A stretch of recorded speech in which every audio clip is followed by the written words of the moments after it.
All right. Well, I tell you what, we're going to go ahead and get started here. So I want to extend a formal welcome to all of you for joining us today. As I said, this is the first in our two-part webinar series on resettlement strategies. Our topic today is how resettlement works, macro, meso, and micro. And before we get started, I want to go over just a couple of quick housekeeping items with you. At any point, feel free to use the chat feature that you see on your screen there, whether that be for any technical assistance that you might need, or if at any point you have questions related to the content that you'll hear today, just enter those questions into the chat. We're going to be gathering those. And then at the end of the presentation, we're going to take some time for formal Q&A. So again, just kind of keep those questions coming there.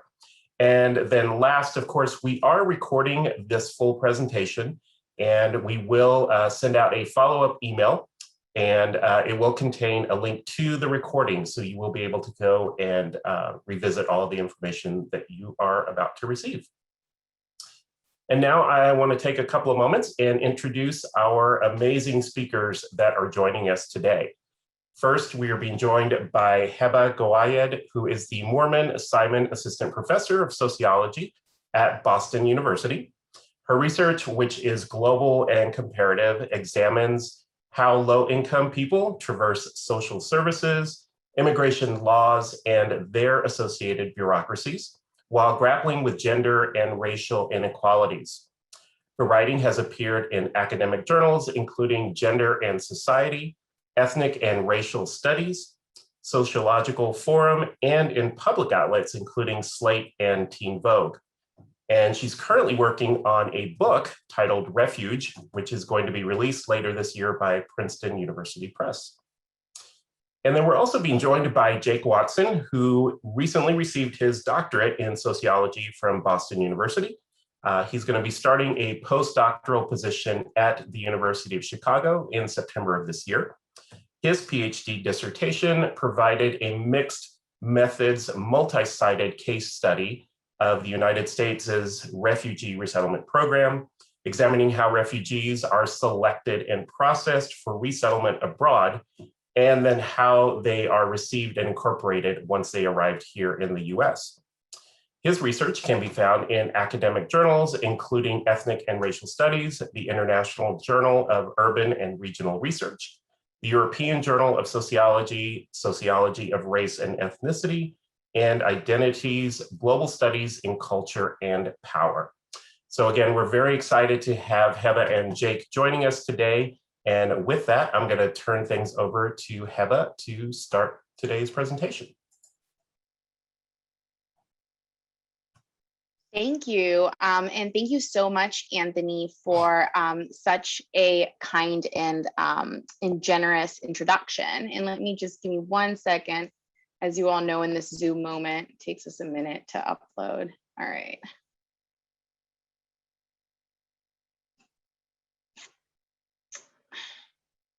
You know, it was working fine in practice, but here we are. Okay, here we go.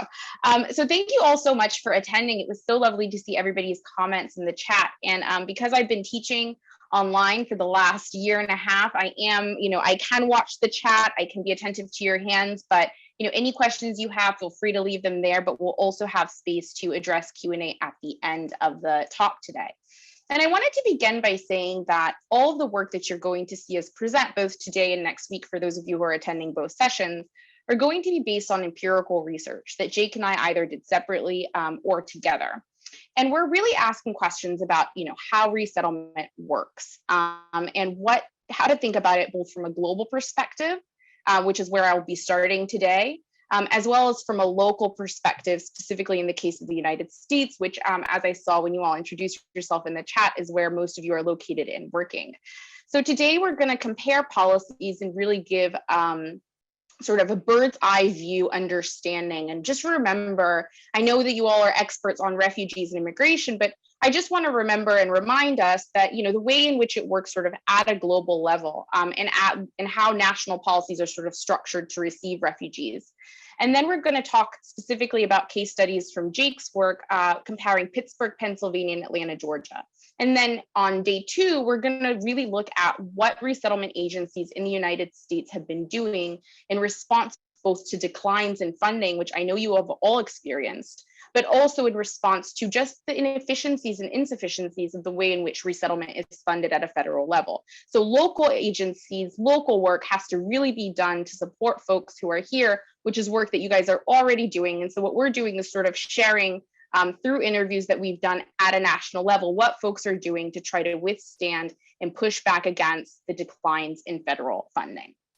All right, so with that, I'm going to begin, and I'm going to talk about again, the global sort of policies and the global story of how we get to the local context.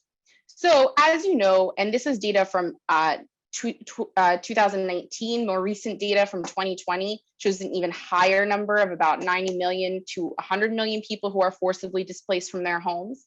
And as you know, this is a global issue that is of unprecedented proportions. Today, 25 million people, 26 million people are classified formally as refugees, which are people who have fled outside of their home due to persecution. And you all are familiar with that definition from the Refugee Convention.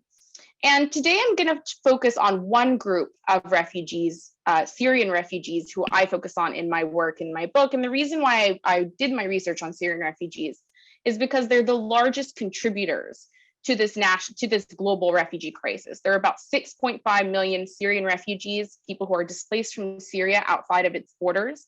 And they're people who came from cities like Homs, like this one, where a covered market once stood. And as you all know, in 2012, a war broke out. And as a result of this war and devastation of these areas, people really had to sort of rethink what they were doing and where they were going to go. So 11 million people fled their homes as a result of the war. 5 million still remain within Syria and 6 million outside of it. And for those people who fled Syria, they went to places like this. So this is Zaatari refugee camp in Jordan, one of the largest refugee camps in the world. To tell you a little anecdote from my field work, the Syrians call the main thoroughfare in Zaatari Champs-Élysées because of how much commerce and industry that's there, named for the Parisian city. But what happens in these countries of immediate refuge, right? Countries like Jordan, Turkey, which has about 3 million refugees, Lebanon, country with just 6 million people that at one point was hosting about 1 million Syrian refugees, is that it really becomes an issue of resources, right? Where are we going to put people? How are we going to support them? And what ends up happening is that people end up undocumented in these countries. They end up sort of without access to resources, and they end up confined in camp situations. And the United Nations puts the average time folks spend in camps to about 17 years. So we have a massive crisis that's not only a crisis of war and violence, but also of displacement and we're talking about long duration displacement, right? So there's 2 possible solutions, well, 3 that the UNHCR proposes. One is for people to go back to countries of origin, which, as you know, in Syria, the situation is still unstable. But the other 2 are to seek asylum. And asylum is where you take a very dangerous journey to a destination context, and then you show up there and you apply for status. And that's what we saw in the summers of 2015, 2016, with Syrians getting on boats from Izmir, Turkey to get to Greece to apply for asylum there, legal recognition in the European continent. But then the second is resettlement. And yes, as Genevieve says, these are considered durable solutions to the problem of displacement. So the second is resettlement. And resettlement is where, as you all know, you cannot apply for resettlement to a specific country, right? You're on a UNHCR roster, and due to your humanitarian need, you're selected for the possibility of resettlement. You're vetted, and then after you're vetted, after several years of vetting where you're still in these conditions that are troubling in countries of immediate refuge, you're offered the opportunity to travel, right? So you're recognized as a refugee, and you're offered the opportunity to come to a place like the United States, to come to a place like Canada or Germany, which are the 3 countries that I centered in my work, and which are the countries, the United States and Canada are the countries who sort of lead on resettlement. But we typically think of this. We typically think of, because we call them durable solutions, as Genevieve pointed out, we typically think of this as an end. The idea of a solution is sort of, okay, this is a solution to a problem. And in some ways, it is a solution to the issue of displacement, right? When people have asylum, when people have resettlement, they are offered a legal status. However, it's a beginning for folks who are then in new countries as refugees, as immigrants, and who have, who experience several serious disjunctures. So their language, their mother tongue is no longer the majority language. They are racially stigmatized. They are minorities oftentimes. They have a loss of family and social connections. So in addition to people who are taken away by war, the borders around this country and around other countries prevent people from being able to join their loved ones. Family reunification, as you know, takes a very long time and requires citizenship and other kinds of statuses. There's a loss also of people's skills, right? So people who were once skilled, who had middle-class lives, are sort of in a situation where they have to reimagine and rethink all of their skills, right? So what I study is, how do countries support refugees through their incorporation systems, right? And what we get through a comparative advantage between three countries that are all economically advanced, that are all receivers, is we get to understand what are the assumptions, what's the status quo, what are the ideas that we take so for granted here that aren't taken for granted in other places, and how can we begin to reimagine or rethink the possibilities of what a resettlement policy looks like in the United States, right? And this is how we wanted to also frame a conversation, because as we talk about local support, as we talk about local health, we didn't want to lose sight of the federal government's role and how the federal government might be playing a different role as well, even to meet folks at the local level who are so committed to refugee resettlement. So, United States self-sufficiency is the system that you are all familiar with. And this is a system that aims for quick non-reliance on government assistance, right? Quick labor market entry, usually in the case of refugees within the 3 to 4 months. And the reason for that is that federal assistance is limited, right? Everybody knows you have welcome money upon arrival, which is per person, assistance to resettlement agency upon arrival, which comes as part of that welcome money bundle. And then you have temporary assistance for needy families, which is the welfare system, which Jake is going to talk about more extensively. And you have, in some cases, other programs like match grant or RCA in cases where that's a better option. And so, as a result of this sort of dearth in support, resettlement agencies and local communities play an important role to fill the gap. And too often, refugees who arrive to this country experience the first couple of years of their lives here as low-income individuals, right? In a system where there is a high level of stratification in the country. So what does this look like elsewhere, right? So at the same time that the first groups of Syrian refugees were arriving in the United States, Justin Trudeau in Canada committed to resettling 25,000 people. And I flew to Canada and I did research there on what their experiences were like. So the Canadian system, as part of a multicultural immigration policy, right, where they actually allocate resources to people as ethnic minorities, but also sort of have an expansive social welfare system, aims for integration through language learning. So federal assistance is more expansive, and they offer full support for the first year, disincentivizing labor market entry. There's access to welfare after that first year. The welfare is less than the refugee assistance that people receive in the first year. And the Canadian system also has an option of private sponsorship. Now, I'm very happy to talk about this further. I know that a lot of folks are really interested in private sponsorship. And private sponsorship requires in Canada that a group of 5 or an NGO sponsor a refugee in order to be able to migrate to Canada, but also to be able to, that group then supports them. But again, this private sponsorship system exists within a broader sort of system of better resources than the ones that we see in the United States, because by virtue of different kind of social welfare construct.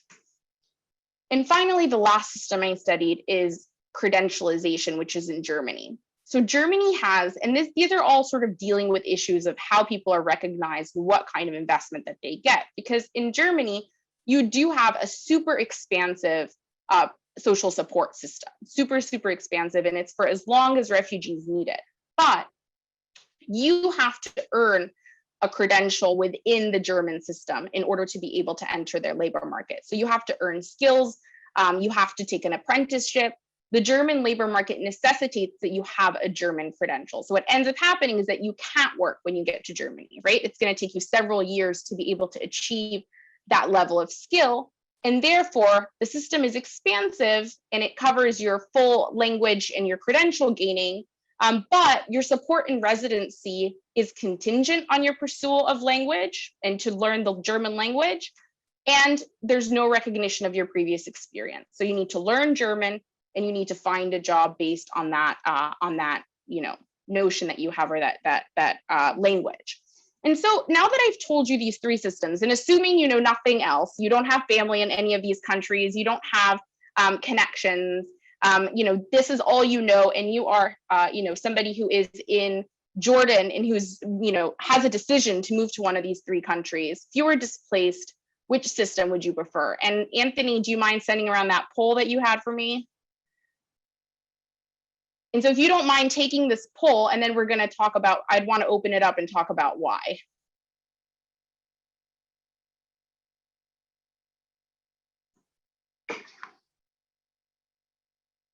Yeah, so those results are coming in. Can they see the results, Anthony? Can everybody see the results? We'll be able to once we close the polling, yeah. Okay, so I'll wait.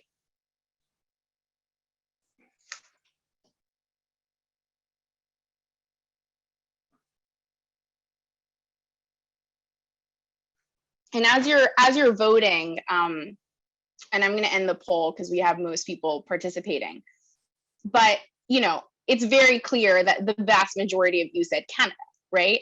And why is that the case? Does somebody want to? You can either write in the chat or unmute yourself or use the hand to participate. Why is it? Yeah. So Michelle said healthcare. Language learning. Molly said language learning. Elizabeth asked, do they help them gain new skills in Germany? Yes, they do. They do have them gain new skills in Germany. They do help, but it's typically a process that takes about 3 to 5 years. So it's a sort of long process, right? Betsy said longer assistant with more private sponsors surrounding. Did anybody who didn't vote for Canada want to join and say why they voted for another context? Canada, because language is crucial to integration and self-sufficiency. He said Canada, absolutely. Right? Canada's program seems more expansive and seems to aim at integrating persons into their society. Absolutely, right? And in a lot of ways, the reason why we're having this conversation, the reason why I wanted to start here is that it reveals something that we are aiming for with local integration efforts, right? That a lot of you are aiming for with local work that you're doing in the local context, which is to make sure that folks who are in your space, right, who do receive the resources to become integrated, and at the same time don't have the restrictions to their recognition, right, which is a really important. Rocio Gonzalez just said Canada seems like a good balance of adequate support but less restrictive regarding work, right? There's a recognition of the resources that people have there. Absolutely. So with this beginning in mind, let's go ahead and transition to my colleague, Jake, who's going to address specifically the United States system. And I'm going to stop my sharing and let him. Okay, thank you, Heba. Hold on one second.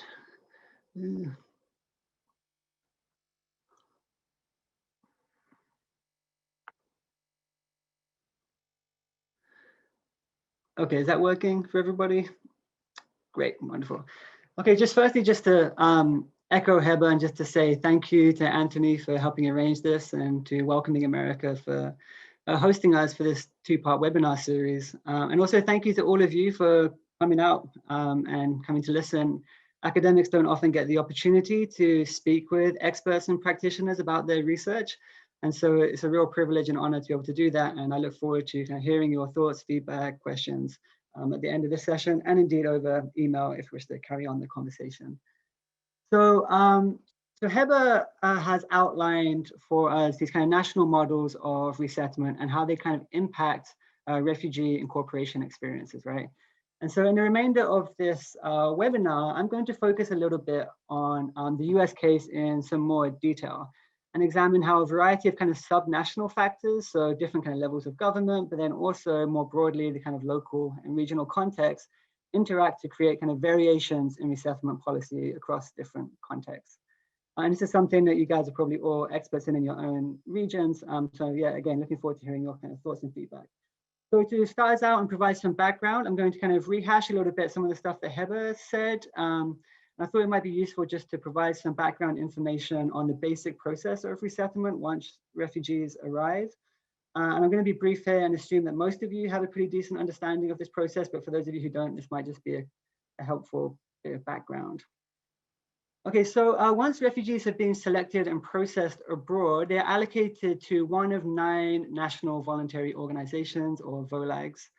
And each VOLAG works through a network of kind of local affiliate organizations to place refugees across the United States. And this map is from the State Department's website. It presents the most kind of recent network. And as we'll discuss next week, this network is significantly contracted from what it was 4 years ago. We anticipate over the next several years that we'll see an expansion again as new offices open up to match the increase in numbers coming under the Biden administration. So once refugees arrive, local agencies are mandated, as Heba said, to transition them to rapid kind of economic self-sufficiency. So within 30 to 90 days, which obviously isn't very long. The federal government financially supports this by providing resettlement agencies a single $2,175 payment per refugee. So agencies spend a maximum of $1,125 on kind of material needs of refugees, so housing, furniture, food, etc. And then use the remaining $1,050 for administrative costs, so building costs, case management, employment services, and so on. And so this picture kind of lays out the basic reception and placement process for those of you who are interested. And it's courtesy of the Nationalities Service Center in Philadelphia, who I had the really great pleasure of visiting at a Welcoming Economies conference a few years back. So beyond the reception and placement program, the Department of Health and Human Services works through the states and a range of non-governmental organizations to provide refugees with limited cash and medical assistance, as well as kind of short-term services focused on employment and language learning. The states and NGOs have significant discretion about how they kind of use and distribute these funds, which creates these kind of subnational variations that I'll discuss. And again, the overarching emphasis of these additional supports is really to transition refugees to economic self-sufficiency as fast as possible. And so these services and supports come with a range of stipulations and conditions to achieve that goal. Now, much like other areas of social policy and welfare in the United States, especially since the 1990s, the basic process that I've outlined above, in fact, looks quite different across the US. So this is in part because of the way that federal funding passes through states and NGOs who have significant discretion in how they kind of use and distribute those resources. There's also because the focus on economic self-sufficiency means that there's a substantial gap between the federal supports provided to refugees and local agencies on the one hand, and then the resources that are really needed to support refugees through the complex and challenging process of incorporation on the other, right? And Heba kind of discussed these disjunctures that need to be kind of addressed once refugees arrive. And because of this gap, local actors draw on resources and services in particular contexts to support resettlement, right? And as you can imagine, this looks very different across the country depending on the types of contexts that resettlement is happening. So we'll focus a little bit more on this gap in next week's webinar on Thursday, and especially how local agencies kind of work to fill the gap. But for now, I just wanted to provide you some examples of the kind of subnational variations that impact what resettlement looks like across the country. Then I'll turn to my own research in Pittsburgh and Atlanta. So sorry, it's a little pixelated, but given that resettlement agencies are provided just over $1,000 right, per refugee to support their resettlement, it's perhaps no surprise that refugees often need additional financial support to pay for rent and other costs. For example, initial welcoming money often covers little more than a security and utility deposit, furnishings for a home, and the first month's rent. So as such, resettlement agencies often enroll eligible families on social welfare to aid their kind of transition to self-sufficiency. And so along with SNAP benefits, or colloquially food stamps, the core welfare program relevant here is the Temporary Assistance to Needy Families, or TANF. And so while all TANF payments are set below the federal poverty line, as you can see in this this graph here, this picture here, you can see actually significant differences across the United States in levels of payouts, right?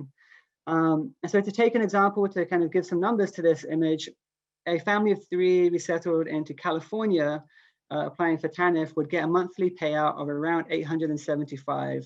But in Texas, the same family would have a maximum payout of $303. Right? So you can imagine the kind of difference these payouts would make in terms of families' ability to pay rent and meet their kind of basic needs. In other states, TANF does not vary by family size at all. So in places like Idaho, all families, regardless of their size, receive a maximum payment of $309. Right? So access to health insurance also varies considerably across the United States. So for instance, the map here reflects which states have currently expanded Medicare under the Affordable Care Act. The dark blue states indicating those that have expanded Medicare, the orange those that haven't, and the light blue are those that have signed the provision but not fully enacted it. So Medicare and other public healthcare options are really important because they provide refugees access to healthcare beyond or outside employment or in between employment, right, as a transitioning between different types of job. And as Heba kind of showed us a little bit in her presentation, the faster you're kind of channeled into work, the less time you may have to develop the kind of language skills or transfer other employable skills from your home country into the new context. And a final, and this is also a bit blurry, my apologies, but a final area of differentiation I'll just talk about quickly is the fact that your resettlement experience will be very different depending on which voluntary organization or VOLAG you come through. And this is because agencies have quite different levels of resources, capacities, and networks in their areas of operation. So for example, United States Conference of Catholic Bishops, USCCB, tend to work with Catholic charities organizations across the US who have very long histories in their areas of operation. They're multi-service agencies, have large development offices that can apply for grants. And so what they're able to provide refugees coming through their office will be very different from some of the smaller and younger resettlement agencies. So to take one example of just some collaborative research, we spoke to one local agency that had 14 different programs beyond the reception and placement, ranging from an elderly peer program to subsidized daycare to in-house English classes and an after-school and mentorship program for teenagers. In comparison, another resettlement agency in the same region only had one additional program beyond R&P, which was focused on job readiness and job placement. And so I think it's really important for kind of advocates and supporters of refugee welcoming to understand the different types of resources that VOLAGs have and reflect on these differences in their kind of planning and programming. So I think you can see while resettlement is standardized at the federal level, right, where it's this kind of standardized federal resettlement program, in fact looks quite different across the United States. And analysts and policy analysts have argued that these differences constitute a lottery effect, and that 2 families with otherwise identical profiles and characteristics will have very different experiences of resettlement depending on where they are resettled and with which agency. And so during my PhD research, which I'm going to turn to now, I wanted to explore this so-called lottery effect in more detail and examine how regional differences across the United States shape refugee resettlement experiences and outcomes. Okay. So to do this, I conducted 15 months of fieldwork in Metro Pittsburgh and Metro Atlanta between 2016 and 2019. So these are 2 metropolitan regions that have received significant numbers of refugees over the past few decades, albeit Atlanta more, but they've developed markedly different responses to refugees over the same period. And so essentially what I found was that the kind of decentralized and devolved character of the federal resettlement program that I discussed earlier interacts with the inadequacies of federal supports, such that a whole range of local actors beyond resettlement agencies play a really important role in resettling refugees. And I'm gathering from the people who are here that you guys are all involved in that process, so you know about it. And so these kind of broader welcoming initiatives and policies are essential for resettlement, but they're very rarely discussed in formal discussions about the program, right? So this is kind of what I want to do today. So in the remainder of my talk, I want to share with you 2 distinct models of supporting resettlement that I identified during my work in Pittsburgh and Atlanta. And these models kind of emerged out of the characteristics and histories of each place on the one hand, but also the formalized kind of work of resettlement that resettlement agencies were doing on the other. And I think this discussion will be particularly relevant for those of you who are outside the formal resettlement system, but are involved in or looking to become involved in are supporting resettlement and refugees in a variety of different ways. Okay, so I'm going to go through these two models. So in Pittsburgh, I found that city and county government, foundations, and NGOs are very much involved in supporting refugees and resettlement. So programming and services are coordinated through a number of forums held in the downtown offices of the Department of Health and Human Services, the City of Pittsburgh's Mayor's Office, and a prominent county foundation-funded nonprofit. And refugees are invited and encouraged to participate in these forums and be part of civic life, decision-making, and program design and implementation. And the region is also undergoing a kind of concerted effort to transition itself from a kind of post-industrial Rust Belt city to a diverse, cosmopolitan, global city. And central to this effort is kind of rebranding and diversifying of the region to attract and retain international immigrants. And refugees have a prominent role in this initiative in the Pittsburgh area, given that they're one of the largest proportions of immigrants in the Pittsburgh region, especially in the suburbs. So I found that community-based, what I call the community-based model in Pittsburgh, encourages the formation of community groups and leadership structures, and the refugee leaders are invited and expected to serve as community representatives and stakeholders in planning and welcoming services and programs. Moreover, refugees are encouraged to see themselves as important contributors to and stakeholders within the region's economic future, especially through kind of symbols of their kind of cultural diversity. So that's the Pittsburgh model, and I will return to it in a second. I just wanted to outline also the Atlanta-based model, which I term the charity-based model. So in comparison to Pittsburgh, local government and public human service agencies in the Atlanta region have fewer resources and less of a mandate to work with refugees and immigrants. And so this was kind of a little bit of a back of envelope calculation a few years ago, so please don't quote me, but at one point I calculated that the Department of Health and Human Services, which is primarily where resettlement sits, for DeKalb County, which is the primary county where refugees are resettled in the Atlanta region, has an annual per capita budget for human services of $7, so $7 per individual, whereas Allegheny County, which is the Pittsburgh's the seat of and where most refugees are relocated in the Pittsburgh region, had a per capita budget of $46, right? So there's a very big kind of difference in the strength and capacities of human service agencies in each region. And this kind of reflects a Southern conservative approach to social policy characterized by low spending on public welfare, an emphasis on market-based solutions to poverty and inequality, and tax and policy incentives that encourage private organizations to offer charitable services. Atlanta also has a booming regional population driven largely by immigrants. And within this, the refugee population is largely resettled in suburbs and therefore not as visible to some key kind of policymakers and powerful resource holders and decision makers. I think someone maybe unmuted themselves by accident. But I'll carry on. So, so in this context, the main actors supporting refugees and resettlement are private organizations and especially evangelical Christian churches and NGOs who provide an array of charitable services to refugees. And the size of the charity sector in the Atlanta region is actually quite impressive, and anybody who works in the Atlanta region will testify to this.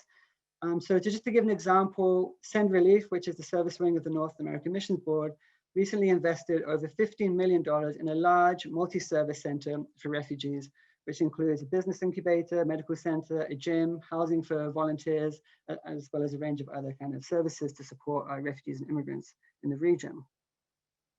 So unlike in Pittsburgh, where access to resources and services is often mediated through kind of ethnic community organizations and leaders, the charity-based model in Atlanta provides services and resources through kind of individual relationships between refugees and charities and volunteers. And as such, kind of refugees I found are encouraged to see themselves as humanitarian beneficiaries rather than as stakeholders and contributors and participants, as in the Pittsburgh case. So before moving on, Anthony, I was going to ask you to launch the poll. So I'm just kind of interested for those present, whether you could just indicate whether you have either of these two models in your regions of operation, so this community-based model, this charity-based model, whether you have both, whether you have neither, or if you don't know, feel free to check that option. And I should say, while you're doing this, I think, in fact, there is elements of both in both contexts, but I was really kind of just talking about the kind of the most prominent model.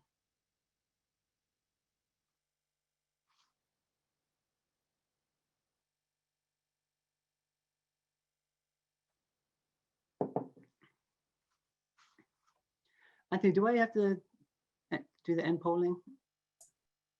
Yep, just let me know when you're ready to close it, and then I'll display the results. Perfect, thank you. I guess we'll just give it a minute.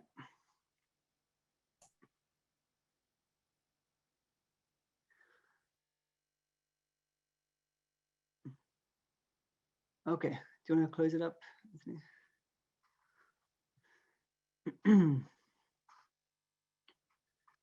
Okay, so most people are saying that they have both in terms of either, it tends to be the community-based model, which is really interesting. And a couple of people said neither. I'd be kind of interested to know if people think there's other kind of models in their regions, those who click neither.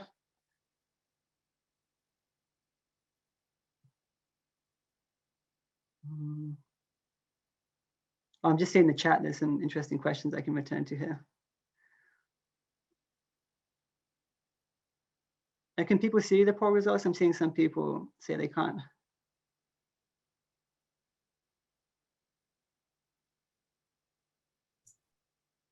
Should be able to see them right now, so. Okay. Okay, you can now, great.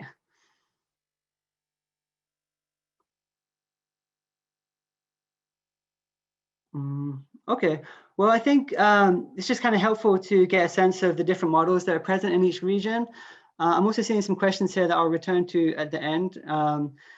But yeah, so in the remainder of the talk right now, I'm just going to present some kind of strengths and pitfalls of these two different models. And it might help you kind of think through how to manage and manage these models in your own kind of areas of influence and regions. So I'll move on here. Okay.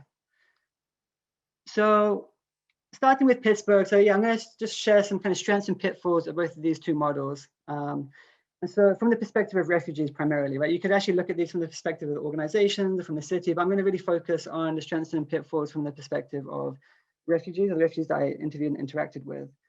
So the first kind of strength of this community-based model is really that that it really facilitates personal relationships between refugees and prominent decision makers and resource holders. And so just to take an example, a number of community leaders I interacted with had personal cell phone numbers of prominent people in the region, such as police chiefs, senior county officials, foundation staff, and other government employees, right? That was really kind of great for people to be able to access those types of networks and connections, depending on the kind of issues they're facing within their communities. The second main strength of this model is it includes refugees in the planning of services and programs, right? So for example, refugees have chaired a county government initiative that administers a $1 million annual budget for immigrant and refugee services. And ideally, this makes programs more responsive to refugee needs, presents the possibility for more kind of regular dialogue between largely downtown service providers and refugee populations in the suburbs, and increases the kind of buy-in and service use too, which can be sometimes an issue with some of the programs in different places.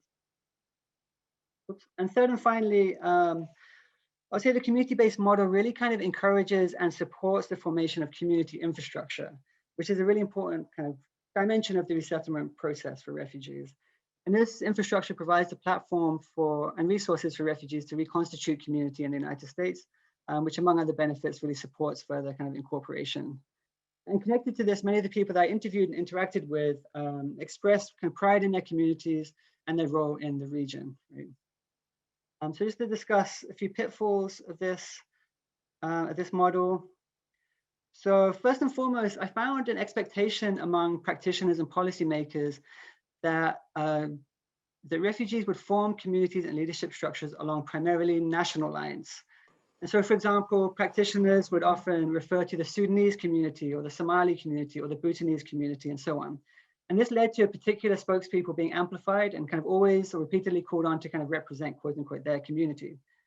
However, I found that these kind of national categories and go-to leaders often did not represent the complexity of refugee populations, which differed along lines of caste, gender, religion, ethnicity, region of origin, and racial identity. And so this can lead to tensions and conflicts over who represents community groups to outside actors. And it can also lead to the kind of invisibility of certain segments of the refugee population to kind of resource holders and decision makers. And furthermore, I also found that conflicts and tensions within communities over representation were often interpreted by practitioners as indicating a kind of lack of unity and cohesiveness within particular populations, or to quote several practitioners as examples of quote unquote failed integration. However, I think it's important to recognize that the community-based model prominent in Pittsburgh and other places in part generates these conflicts and tensions because it makes community organizations important and elevates certain kind of community leaders, right? And so I think it's incumbent upon those of us who kind of work in contexts where these models are prominent to reflect on the categories we use and expect of refugees, but also to be sensitive of who we invite to different things and who's not present, right? So it's a really important kind of dimension of this community-based model. A second issue that I found with the community-based model were among refugees who kind of expressed the feeling that these initiatives were mostly symbolic. And what this kind of means, and this came up in particular actually with African refugee populations who are really kind of grappling with structural issues of racism in the city. And despite attending and participating in forums, meetings, and events, which requires a lot of like work and which is often unpaid, there was a feeling that the real kind of issues facing the community were not being addressed. Third and finally, I found that the government-centered NGO-led model in Pittsburgh provided fewer opportunities for refugees to interact with non-immigrant Pittsburghers in the suburban municipalities where they primarily lived, worked, and went to school. And in fact, I was frequently surprised by how little local non-immigrant Pittsburghers kind of knew about their refugee neighbors and the refugee communities in their region. Okay, so turning to the Atlanta charity-based model, and then I'll wrap up here. So just the first strength, I think, of this model is that in comparison to Pittsburgh, where refugees' connection to resource holders and organizations was often mediated by community infrastructure and representatives, refugees in Atlanta had more direct, unmediated, and personal relationships with services and service providers. And I think this reduced some of these tensions around who represents communities and also counteracted issues of invisibility because refugees have much more direct and personal access to services and resources. And the charity sector, and especially Christian organizations and individuals, also provided for kind of longer and more involved relationships between refugees and service providers. So whereas in Pittsburgh, the professionalization of services often maintained these kind of notions of like self-sufficiency and independence, I found that charity workers in Atlanta were more likely to form long and close relationships with refugees that supported incorporation over kind of multiple years. And this was often encapsulated in charitable and specifically Christian notions of walking alongside refugees. And third and finally, the charity sector actively facilitates and promotes the engagement of non-immigrant populations around resettlement. And as a result, I found that non-immigrant locals had far more engagement and knowledge about the resettlement process, and that has some negative and positive consequences, which maybe we could talk about a little bit in the Q&A. And so just to kind of turn quickly to pitfalls and then open up for the discussion. So first and foremost, I think there can be sometimes a lack of coherence and integration in services, and also a bit of a lack of kind of training and planning in the charity sector and volunteer initiatives. And this can lead to gaps, overlaps, and inconsistencies in service provision, which can often be confusing for refugees and can lead to a breakdown in trust as initiatives have kind of varying levels of continuity, investment, resources, and coherence. And so I think facilitating spaces where certain voluntary service providers and charities can kind of come together and plan services and participate in trainings is a really good idea. And that's something that I've seen a movement towards in Atlanta over the past kind of 5, 6, 7 years. So the second pitfall I would address here was that the inadequacy of federal resettlement funding that we discussed earlier kind of interacts with the lack of public services in Atlanta to mean that refugees are often dependent upon personal relationships to access resources. And this can lead in certain circumstances to feelings of kind of exclusion and marginality. And a related here issue concerns questions of religious conversion. And this had become a pressing issue during my time in Atlanta, with a number of young non-Christian refugees reporting a growing feeling of discomfort with the growth of Christian charity initiatives. I just think reflecting on these issues, we need to have kind of open and frank conversations with volunteers and charity initiatives around, and maybe even specialized trainings in terms of how to kind of work with refugees and navigate these relationships ethically. And finally, because resources and services are often channeled through individual relationships and charities, refugee community organizations were not as structurally important to resettlement. And as such, people I interviewed often reported a sense of loneliness and regret about the loss or a sense of detachment from community in the United States. And I think that can be a problem in the resettlement process, right? And actually, a lot of the people I spoke to reported this kind of devalued sense of the ethnic community and membership to the ethnic community. And I think you can see the difference here with the Pittsburgh case, where there's a lot more kind of participation of the ethnic community in planning and services. Okay, so that's me. So thank you for listening. Heba, I don't know if you want to say anything else in conclusion, but please feel free to contact us to continue this conversation. Here are our email addresses, and yeah, we'd love to hear from you. And I'll leave this up for a little bit just so you can write down our emails if you wish. Yeah, I can also actually put our emails in the chat, so we can go ahead and do the Q&A with a clean screen. Oh, sorry, I messed up Jake's. Hold on. It's jtwatson@bu.edu. Yeah. Sorry about that, everybody. Yeah, I forgot the T. Okay, so if we could stop screen sharing, Jake, then we can open it up. And I think that, Anthony, I've been seeing some really great questions come in, so I'm going to let you go ahead and moderate.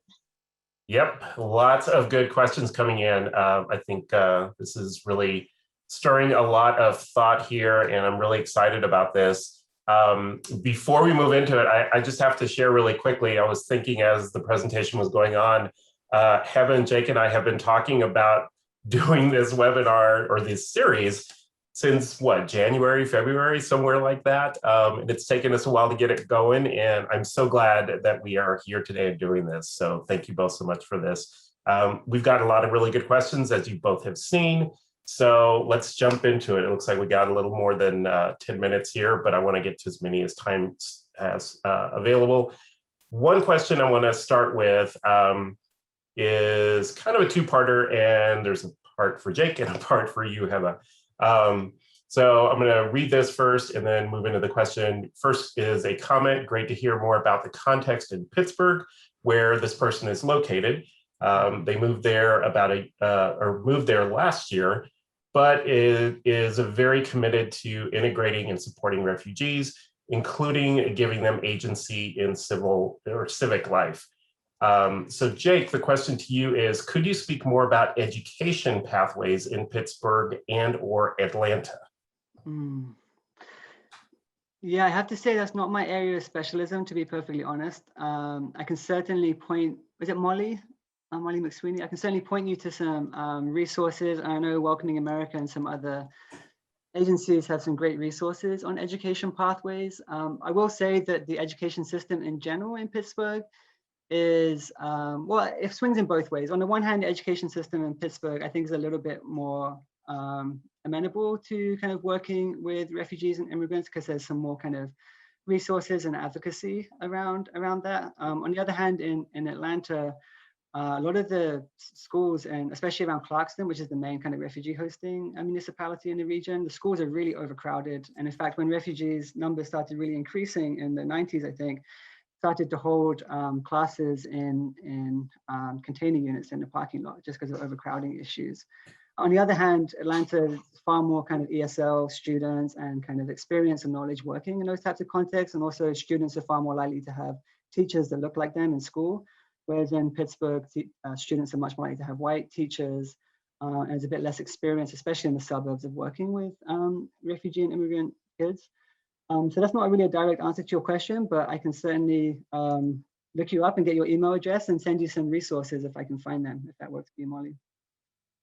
Thanks, Jake. And yes, Molly, as Jake mentioned too, we have some resources on our website at Welcoming America. Happy to share those and some other items as part of our follow-up. But if you want to reach out separately, I'll give you our email address at the end of this, and anyone can do that as well.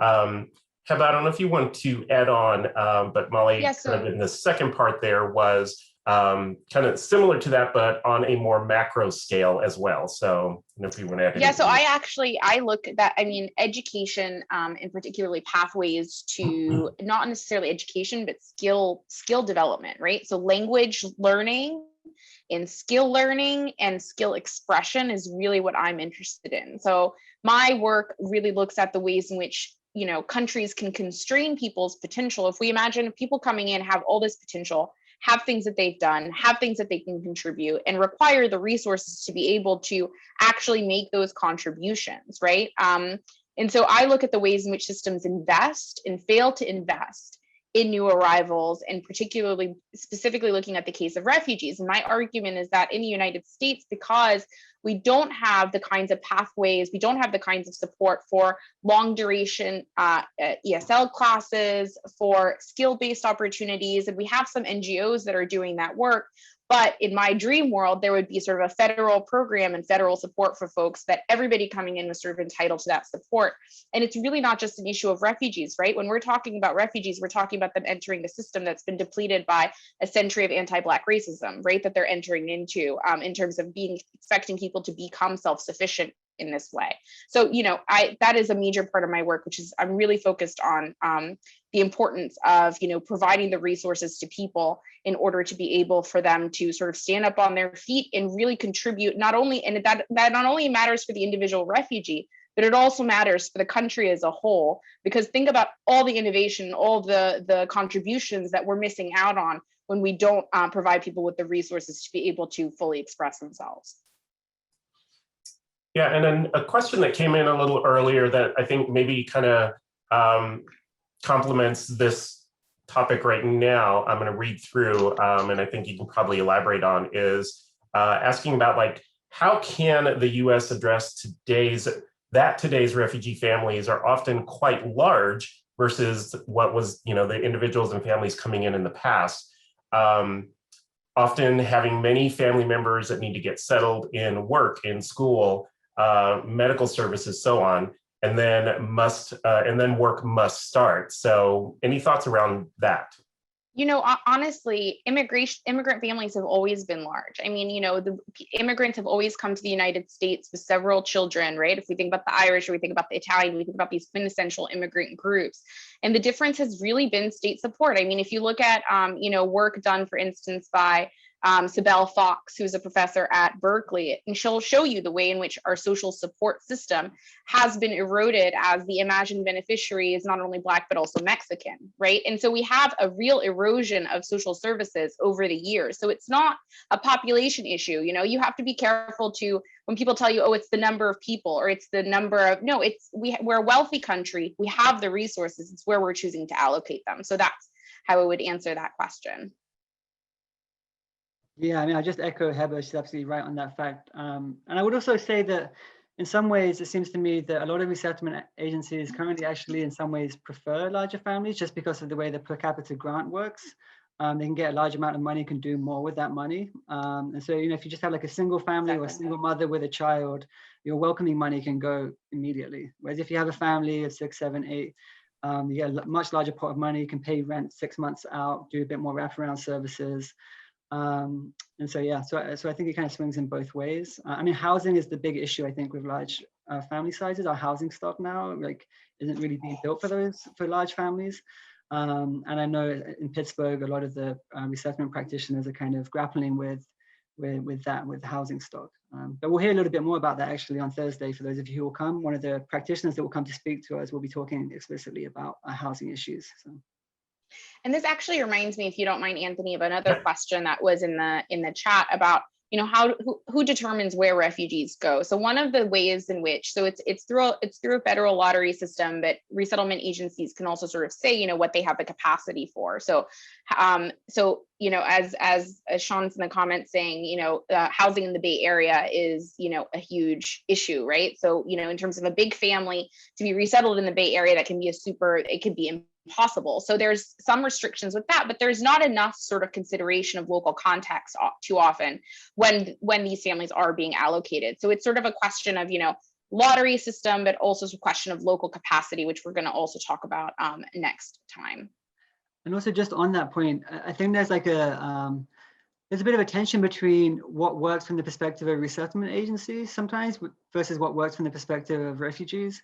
Because kind of ideal places sometimes to resettle refugees are places where people become economically self-sufficient fast, which is usually places with high levels of concentrated poverty and low social services.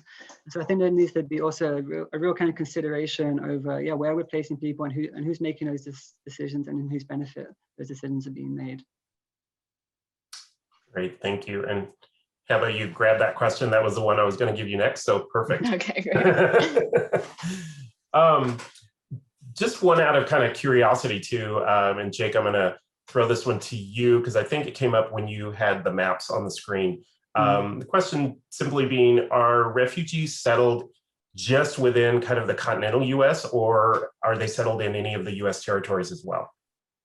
Yeah, so as an English person, I'm not great on the distinction between those two things, but if I understand that correctly, then I think during our interviews, we interviewed someone from Hawaii, is that right, Heba? That's right. And so, I think also outside of continental, is that how you say that, continental US, there's also resettlement. Resettlement in Hawaii is very interesting, I imagine, just because of the cost of living there. But yeah, and also in Anchorage, there's also resettlement sites too, so. Yeah. I don't know if there's resettlement in the U.S. territories though, which was the question. So I'm not entirely sure if there is. Yeah, I'm not aware of any. But maybe people who are here know better about that. Yeah, I've not seen anything noted on it, but yeah. Someone has said, they're not aware of any as well. So thank you. Oh, okay, good. Yeah, okay. And then Jake, the two models that you shared too, would you say that those are the most commonly used ones throughout the US, or are there other models as well? I know you kind of did your work with those two, but just wanting to see if there are any others. Yeah, that's a wonderful question. And I'd be really interested to hear other people's thoughts on this from other regions. But this is certainly the most that I've seen. So I've had the great privilege and benefit of going to Welcoming America annual convenings over the past 5 or 6 years. And so learning a lot more about places outside of the Pittsburgh and Atlanta context. And from what I can tell, these are the two main kind of models. And it's kind of interesting in a way because Heba kind of introduced a little bit the Canadian system versus the US system. In some ways, the Pittsburgh model reflects the Canadian model in some ways, in the sense of there being kind of a more multicultural model that works with ethnic communities, a little bit more government support, whereas the Atlanta model kind of reflects this more kind of rapid economic self-sufficiency type approach. And so it might just be an issue of the amount of resources and services that different regions are able to provide, whether we see this kind of ethnic model or more kind of charity-based model. But again, I think people in the audience probably have answers to that question too, so feel free to put them in the chat. And Shana just entered a great link to a site that has information about admissions and destinations, so thank you for that. I'm going to definitely make sure that we've got a resources document as part of the follow-up with a lot of this great information that everyone is sharing in the chat. So appreciate everyone doing that. And if you're not seeing it, I'm going to make sure everyone does have access to it. I know we're coming up on the end time and I want to stay respectful of time. However, I do have one more question that I want to pose. And I think it also might be a good lead into possibly what's coming next week. So I just want to kind of put this out there and, you can both kind of answer as much or as little as you'd like, but let's kind of see where we go here. So the question is, what types of conversations need to be had in order to make community organizations or charitable organizations part of the formal resettlement process in the US rather than as separate services that families need to seek out? So I want to take this question in sort of different pieces, because I'm also seeing there's a really fascinating conversation about volunteerism happening in the chat as well.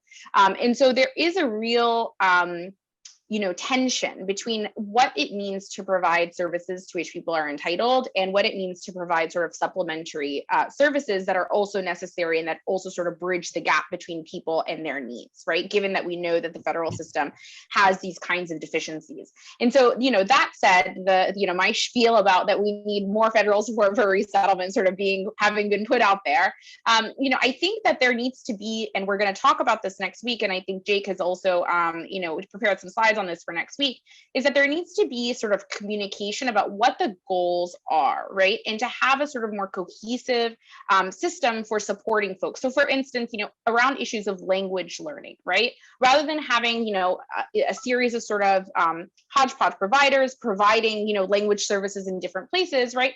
Being really sort of attentive to refugees' needs and having more communication across organizations around issues, for instance, of language provision or skill building, or having relationships with employers and housing professionals. We're going to talk about really great examples of how resettlement agencies have done this and have done those synergies across the country. And Jake, if you want to speak on this, because I know you've been looking at that data as well. Yeah, no, I think Anthony, it was a great question to end us with, because as Heba kind of indicated, we're going to talk much more about this in the next session on Thursday. So yeah, tune in. But yeah, no, I think just kind of going off of Heba here, I think one of the kind of interesting things about the resettlement program is that it is so predicated on these other local actors, these voluntary initiatives. I mean, some resettlement agencies, I think Heba worked with a resettlement agency like this, explicitly have a private sponsorship system as part of their resettlement model. And also a book that I keep telling Heba about all the time, it's called The Submerged State, really talks about the kind of political history of the US and how so much of the US state is actually channeled through NGOs and local actors rather than kind of from above, which makes the kind of US state in our lives quite invisible. It seems invisible, even though it's active a lot. And I'm kind of reminded of one of our interviews who started listing all the different programs that they have and said, you know what, at the end of the day, I guess everything is just kind of funded by the federal government, which was a bit of an overstatement. But I think that you're absolutely right that there's a lot of kind of, there's a need for a lot more conversation about how to incorporate these kind of other aspects of resettlement formally into the system, and especially so that we can have serious conversations about planning, coherence of these systems, training, what kind of needs are required, and that kind of thing. So yeah, we'll talk about that a little bit more next week, but I think it's a really, really important question. Well, we are going to wind it up here. I still see some questions coming in. I think we could probably keep going because this is definitely a topic that is important to everyone. I also know, bear with me while I share screen here, that there was some question about next week's session. So again, that's taking place next Thursday, June 3rd from 2 to 3, so the same time, but on Thursday of next week. As part of the follow-up email that I'm going to be sending out, I will include the registration link there. So if any of you have not registered for that one and want to, it'll be included there as well. But I do think quite a few of you have registered for it, so hopefully you'll be able to join us for that as well. Heba and Jake, obviously, thank you both so much for this. This has just been a really great hour of information, but I think a really great discussion as well. So really want to thank you both on behalf of everyone that's joined us for taking the time to be with us today and for next week as well. I'm just putting... Yeah, I'm just putting all of our information in the chat again. So I'm Gowayed at bu.edu. Jake is JT Watson at bu.edu. I put my Twitter handle there as well. I'm looking forward to continuing the conversation, and please feel free to reach out to either one of us. Thank you guys for a really great session. Yeah, thank you, everybody. We'll see you next week, hopefully. Excellent. Thank you both. And just a quick reminder to everyone, if you don't already follow Welcoming America, we've got our various social media channels here that you can subscribe to and follow us along. We'll be sharing information about these sessions on these different channels and on our website, so please do that. You can also, if you're not a member and you want to find out more about membership, go to the website. You can subscribe to our newsletter. You can also go to our Welcoming Network page where you can get all the information about membership there. So again, thank you all so much for joining today. This has been an amazing discussion. I'm excited for next week.